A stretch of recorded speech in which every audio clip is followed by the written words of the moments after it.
Hi guys, this is my newly acquired bulk loader or hopper feeder, depending on what you want to call it. It's going to be part of my RC construction diorama, and this product is fully metal.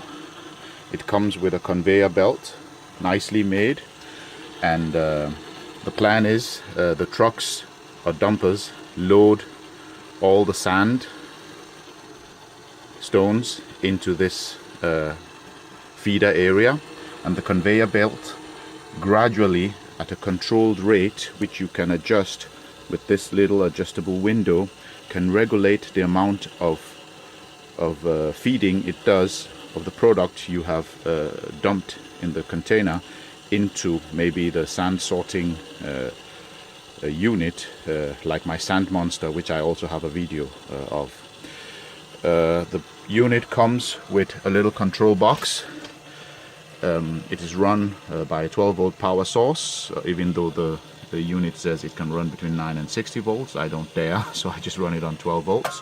But the beautiful thing about it is that you can adjust the conveyor belt's speed so you don't overload whatever you're feeding the sand into.